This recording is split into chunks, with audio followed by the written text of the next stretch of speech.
Ketimpangan ekonomi yang terus meningkat menjadi permasalahan penting yang memengaruhi pertumbuhan ekonomi nasional. Kini Indonesia menempati peringkat keempat di dunia dalam hal ketimpangan ekonomi.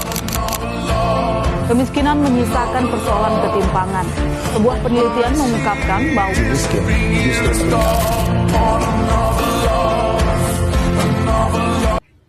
Assalamualaikum warahmatullahi wabarakatuh. Halo everyone. How are you today?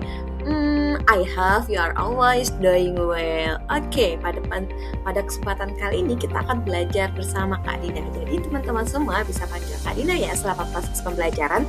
Dan apabila ada yang ingin ditanyakan mengenai materi yang Kak Dina sampaikan, silahkan drop di kolom komentar. Nah, tadi Kak Dina sudah sedikit memperkenalkan diri. Sekarang Kak Dina akan memperjelas lagi nih, siapa sih sebenarnya Kak Dina ini dan kenapa buat video ini. Oke, jadi perkenalkan, nama saya Dina Januarti, sekarang mahasiswa program studi S2 Pendidikan Ekonomi.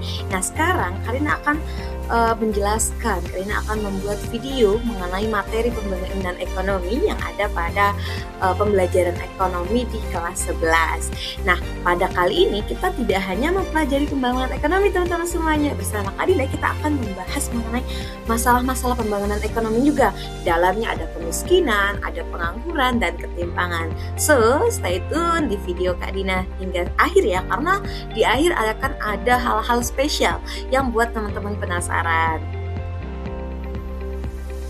Namun, sebelum kita mulai materi pada hari ini, apakah teman-teman tahu apa sih pembangunan ekonomi itu? Oke, Kak Dina mau tanya dulu nih ke kalian semuanya. Coba kalian ingat-ingat di lingkungan sekitar kalian. Apakah kalian pernah melihat jalan yang rusak, orang yang kesulitan mencari pekerjaan, atau perbedaan kondisi ekonomi yang cukup jauh antar masyarakat? Menurut kalian, hal-hal seperti ini apakah ada hubungannya nggak ya dengan pembangunan ekonomi? Hari ini kita akan bahas itu semua secara pelan-pelan. Sekarang kita mulai nih dari pertanyaan dasar dulu. Sebenarnya apa sih pembangunan ekonomi itu? Jadi teman-teman, pembangunan ekonomi itu adalah proses perubahan yang bertujuan untuk membuat kehidupan masyarakat menjadi lebih baik lagi. Nah, yang perlu kita pahami sama-sama, pembangunan ekonomi itu bukan hanya soal uang atau pendapatan saja teman-teman, tapi juga berkaitan dengan pendidikan, kesehatan, kesempatan kerja, dan juga kualitas hidup secara keseluruhan. Jadi, kalau suatu daerah ekonominya berkembang, tapi masyarakatnya masih kesulitan hidup, itu belum tentu bisa disebut pembangunan ekonominya sudah berhasil. Yang artinya apa? Artinya pembangunan ekonomi itu sebuah proses di mana ekonomi tumbuh atau berubah dan menjadi lebih maju, terutama ketika kondisi ekonomi sosial dan kondisi ekonomi lingkungannya itu menjadi membaik. Sekarang Kak Dina mau kasih contoh nih. Misalkan di satu desa itu ada yang bertani, ada yang berdagang, ada aktivitas ekonomi nih. Menurut teman-teman semuanya, apakah itu sudah termasuk ke dalam pembangunan ekonomi? Jawabannya belum tentu ya teman-teman. Kenapa? Karena bisa saja aksesnya masih terbatas, pendapatannya tidak merata, lapangan kerjanya masih sempit. Yang artinya apa? Kegiatan ekonominya tentu memang ada, tapi kualitas hidup masyarakatnya belum benar-benar meningkat. Lalu jika kita bandingkan di sebuah wilayah lain, jalan menuju persawahannya masih berupa tanah dan sulit untuk diakses ketika musim hujan. Kemudian banyak petani yang menjual hasil panen ke tengkulak dengan harga yang rendah, dan sebagian pemuda di desa itu memilih merantau karena sulit untuk mendapatkan pekerjaan. Sekarang yang jadi pertanyaannya, apakah kondisi seperti ini juga bisa kita sebut sudah mengalami pembangunan ekonomi teman-teman? Belum tentu ya. Kenapa? Karena meskipun di situ ada aktivitas ekonomi tadi, namun pembangunan ekonomi itu bukan hanya tentang aktivitas saja, tapi tentang perbaikan kondisi hidup secara menyeluruh. Yang artinya pertumbuhan ekonomi ini bisa saja terjadi, tapi pembangunan ekonominya tentu belum optimal. Sekarang kita sudah memahami pengertian pembangunan ekonomi. Jika kita akan lanjut ke materi berikutnya, yaitu tujuan pembangunan ekonomi. Jadi kira-kira tujuan pembangunan ekonomi itu apa sih? Ayo, ada yang tahu nggak sebenarnya tujuan dari pembangunan ekonomi itu untuk apa sih? Setelah tadi kita sudah mempelajari konsep pembangunan ekonomi, definisi pengertian, lalu apakah tujuan pembangunan ekonomi itu hanya agar pendapatan meningkat? Atau ada tujuan yang lebih luas lagi? Kira-kira apa sih? Nah, jadi teman-teman, ada beberapa hal yang menjadi tujuan dalam pembangunan ekonomi. Nah, secara umum, pembangunan ekonomi ini bertujuan untuk meningkatkan kualitas hidup masyarakat secara menyeluruh nih. Yang artinya bukan hanya untuk meningkatkan pendapatan negara saja, melainkan juga meratakan hasil pembangunan dan semua rakyat itu bisa merasakan manfaatnya serta berkelanjutan nih, sehingga tidak merusak peluang generasi yang akan datang.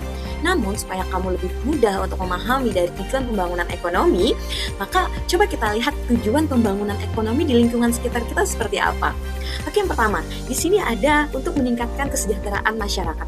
Maksudnya seperti apa sih? Maksudnya apa? Nah, coba kita bayangkan sama-sama nih, seorang petani di desamu yang dulu hanya bisa panen sekali dalam setahun dengan hasil yang terbatas, teman-teman. Setelah adanya perbaikan irigasi dan juga akses pupuk yang lebih mudah, maka hasil panennya menjadi melimpah, menjadi meningkat. Nah, ini kira-kira kondisi seperti ini memberikan dampak seperti apa? Oke, jadi setelah kondisi tersebut terjadi, teman-teman, ada beberapa dampak yang bisa dirasakan oleh masyarakat. Yang pertama, tentu penghasilan petani itu akan meningkat, penghasilan orang-orang di sekitar akan meningkat. Kemudian yang kedua, kebutuhan keluarganya juga bisa lebih terpenuhi, teman-teman. Dan yang ketiga, anak-anaknya bisa sekolah lebih tinggi atau pendidikannya bisa lebih berkualitas. Nah, inilah yang menjadi tujuan utama dalam pembangunan.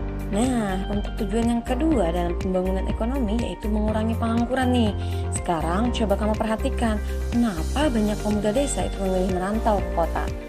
Yap, salah satu alasannya adalah karena kurangnya lapangan pekerjaan di desa, teman-teman.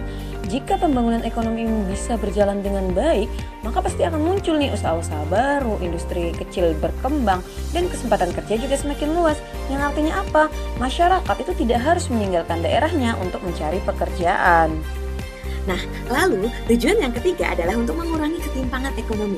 Jadi, di beberapa daerah itu pasti terdapat banyak kesenjangan antara kelompok masyarakat. Ada yang memiliki banyak lahan dan juga usaha, tetapi ada juga yang kesulitan untuk memenuhi kebutuhan sehari-harinya. Nah, pembangunan ekonomi ini bertujuan agar hasil pembangunan itu bisa dirasakan lebih merata dan tidak hanya dinikmati oleh sebagian orang saja atau kelompok-kelompok tertentu saja. Misalkan, tujuannya ini programnya melalui adanya program bantuan untuk petani-petani kecil, kemudian yang kedua yaitu pelatihan usaha bagi masyarakat desa, kemudian yang ketiga itu ada akses permodalan yang lebih merata. Nah, tujuan yang keempat yaitu untuk meningkatkan kualitas sumber daya manusia. Coba kita bayangkan dan kita pikirkan lagi bareng-bareng, apakah pembangunan ekonomi itu hanya tentang uang saja? Tentu tidak, teman-teman. Kenapa? Karena pembangunan ekonomi ini juga bertujuan pertama untuk meningkatkan pendidikan, kemudian meningkatkan keterampilan, yang ketiga meningkatkan kesehatan masyarakat, yaitu yang tadi kualitas SDM-nya ya. Nah, peningkatannya ini melalui apa? Yang pertama, adanya sekolah yang lebih layak. Kemudian yang kedua, pelatihan keterampilan bagi pemuda-pemuda desa, kemudian fasilitas kesehatan yang lebih mudah diakses. Nah, semua ini akan membantu masyarakat untuk menjadi lebih produktif. Nah, setelah tadi kita membahas mengenai tujuan dalam pembangunan ekonomi, selanjutnya kita masuk ke subindikator keberhasilan pembangunan ekonomi. Sekarang muncul nih pertanyaan dari Kak Dina untuk teman-teman semuanya. Bagaimana kita tahu bahwa pembangunan ekonomi itu berhasil? Apakah cukup dilihat dari banyaknya aktivitas ekonomi saja? Tentu tidak ya. Jadi ada beberapa indikator yang bisa kita lihat, seperti yang pertama adalah meningkatnya PDB, kemudian meningkatnya pendapatan per kapita, kemudian indeks kualitas hidup masyarakat yang meningkat, kemudian meningkatnya indeks pembangunan manusia atau IPM. Nah, tapi biar kita lebih mudah memahami, kita ambil satu contoh. Nah, misalkan dari segi pendidikan, kalau dahulu banyak anak yang tidak bisa sekolah, sekarang semakin banyak juga yang tidak bisa mengenyam pendidikan. Menurut teman-teman semuanya, apakah itu tanda pembangunan sudah berhasil atau tidak? Oke, nah itu salah satu tanda bahwasanya kualitas hidup masyarakat itu mulai menerima. Yang artinya apa? Pembangunan ekonomi itu mulai berjalan dengan baik. Oke, sekarang kita masuk ke masalah dalam pembangunan ekonomi. Yang pertama adalah kemiskinan. Berdasarkan data BPS, jumlah penduduk miskin di Indonesia pada September 2025 itu mencapai sekitar 23,36 juta orang. Yang artinya apa? Pembangunan ekonomi itu belum sepenuhnya menyentuh semua lapisan masyarakat. Banyak orang berpikir bahwa kemiskinan itu terjadi karena malas. Tapi itu tidak sepenuhnya benar ya teman-teman. Kemiskinan itu bisa terjadi karena pendidikannya rendah, aksesnya terbatas, atau tidak memiliki modal. Dan yang paling penting, kemiskinan itu bisa menjadi lingkaran kemiskinan teman-teman. Karena apa? Yang artinya orang yang miskin itu akan sulit mendapatkan pendidikan. Dengan apa? Keterampilannya rendah, pendapatannya rendah, dan akhirnya tetap miskin. Begitulah secara terus-menerus. Dengan begitu, apakah semua orang memiliki kesempatan yang sama untuk berkembang? Oke, selanjutnya kita akan membahas masalah pembangunan ekonomi setelah tadi kita membahas faktor-faktor yang mempengaruhinya. Jadi dalam perkembangannya terdapat banyak sekali tantangan dan permasalahan.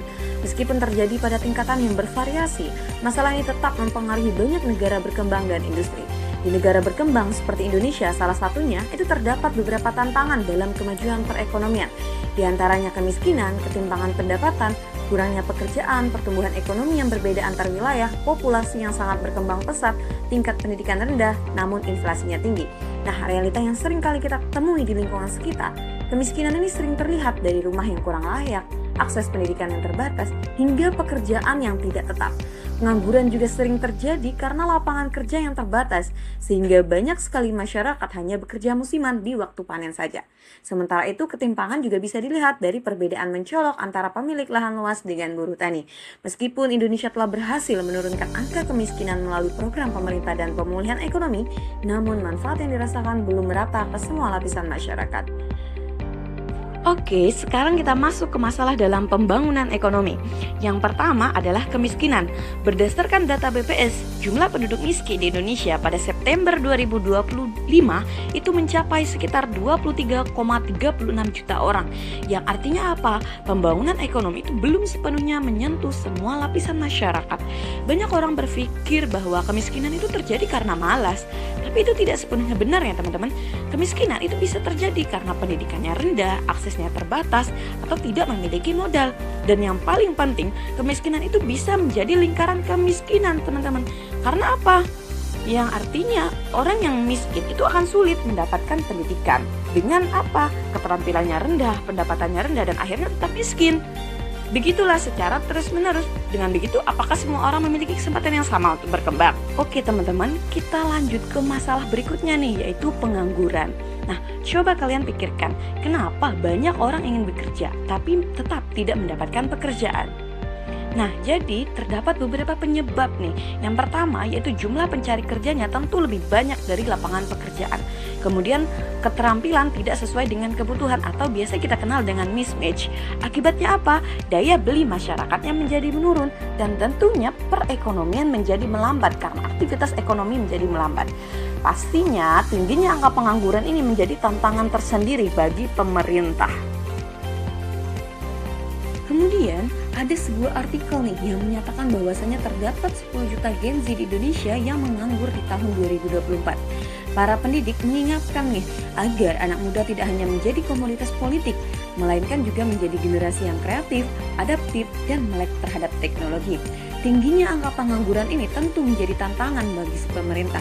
Anak muda kelas menengah ke bawah yang jumlahnya cukup besar dan tidak mempunyai privilege harus menjadi perhatian dan mendapatkan akses khusus ataupun fasilitas tertentu. Yang artinya apa? Wacana Gen Z yang muncul di media sebenarnya hanya didominasi oleh mereka yang memiliki privilege saja dalam aktivitas dan skillnya atau golongan menengah ke atas. Sementara Gen Z ke kelas bawah yang jumlahnya jelas lebih banyak kehadirannya kurang mendapatkan perhatian khusus sehingga harus dilibatkan dalam berbagai kebijakan. Jika hal tersebut dilakukan akan mampu menekan jumlah pengangguran dan menyelesaikan berbagai. Oke, kita masuk ke masalah selanjutnya nih, yaitu ketimpangan. Nah, kenapa ketika masyarakat sama-sama bertani dan menggantungkan hidupnya dari alam namun kondisi ekonominya tidak sama? Ayo, karena tentunya ada petani yang memiliki lahan yang luas, alat modern dan akses langsung ke pasar. Sedangkan ada juga petani yang hanya menjadi buruh tani saja, tanpa punya lahan sendiri, padahal mereka tinggal di negara yang sama. Menurut teman-teman, adil nggak kondisi seperti ini? Jadi kalau kondisi ketimpangan terus terjadi, itu bisa menimbulkan konflik sosial teman-teman, karena menyebabkan jarak antara kelompok kaya dan kelompok miskin semakin melebar. Oke, nah di sini kita tadi sudah membahas mengenai masalah dan juga tantangan dalam pembangunan ekonomi sendiri. Selanjutnya teman-teman, kita akan membahas solusi dari tantangan pembangunan ekonomi itu seperti apa. Bagaimana caranya agar pembangunan ekonomi itu benar-benar bisa berjalan dan berkembang secara efisien. Nah, jadi teman-teman, pembangunan ekonomi itu tidak hanya terjadi secara otomatis saja. Maksudnya apa? Jadi, perlunya dorongan melalui berbagai upaya yang saling berkaitan satu sama lain. Solusi yang pertama yang bisa dilakukan adalah meningkatkan kualitas sumber daya manusia. Melalui apa teman-teman? Melalui adanya pendidikan dan juga pelatihan. Kemudian solusi yang kedua yaitu pemanfaatan teknologi nih. Tujuannya agar pekerjaan itu tentunya bisa lebih efektif dan lebih efisien dan bisa mengikuti perkembangan zaman. Kemudian yang ketiga yaitu pengembangan UMKM, yang artinya semakin banyak UMKM berkembang, maka semakin luas juga peluang kerja dan aktivitas ekonomi di masyarakat semakin fleksibel.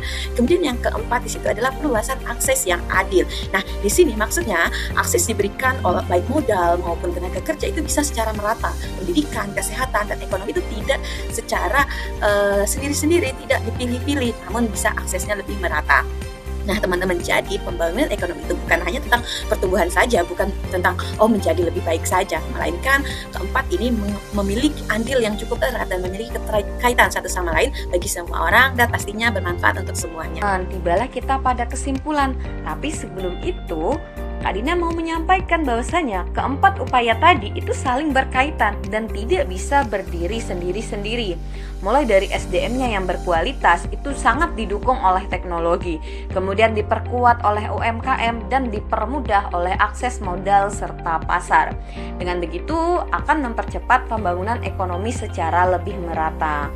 Jadi kesimpulan pada materi pembangunan ekonomi kita hari ini yaitu dengan adanya pembangunan ekonomi yang tepat itu diharapkan masyarakat desa dapat meningkatkan pendapatan, dapat mengurangi kemiskinan, serta menciptakan kesejahteraan yang lebih merata. Nah, oke teman-teman, setelah kita mempelajari materi tadi dengan sangat-sangat rinci, selanjutnya kita masuk ke tahap yang mungkin ditunggu-tunggu nih untuk menguji pemahaman teman-teman dari materi yang sudah Kak Dina sampaikan, yaitu tahap terakhir, kuis. Nah, teman-teman semuanya bisa melihat seberapa jauh pemahaman informasi yang teman-teman dapatkan dari yang Kak Dina sampaikan. Jadi, teman-teman bisa scan barcode berikut atau link yang ada pada slide ini nih. Nah, teman-teman bisa mengerjakan soal yang terdapat pada sub kuis tersebut. Dan pastinya jangan lupa hasil dari kuisnya bisa di drop kolom komentar ya. Jadi Kak Dina bisa tahu nih, misalkan saya Kak gitu kan bisa mengerjakan semua soal dengan sangat tepat gitu. Mungkin Kak saya mengalami kendala di soal bagian ini, lalu bagaimana solusinya? Nah, kita bisa diskusikan, bisa tanya jawab di kolom komentar. Jadi silahkan mengerjakan. Selamat mengerjakan ya. Nah, sapaan Kak Dina kali ini sebagai penutup dalam sesi pembelajaran kita hari ini. Tapi sebelum itu Kak Dina mau tanya nih, apakah kuis yang di sebelah sudah dikerjakan semua? Jika sudah, silakan drop jawabannya pada kolom komentar ya. Nah, dengan begitu berakhir pula sesi pembelajaran kita pada hari ini. Semoga apa yang kita pelajari sama-sama itu bisa bermanfaat dan bisa menambah semangat teman-teman nih untuk terus belajar lebih lanjut lagi. Oke, jika ada yang ingin ditanyakan, silakan sisipkan pertanyaannya pada kolom komentar. So, see you. Terima kasih. Wassalamualaikum warahmatullahi wabarakatuh.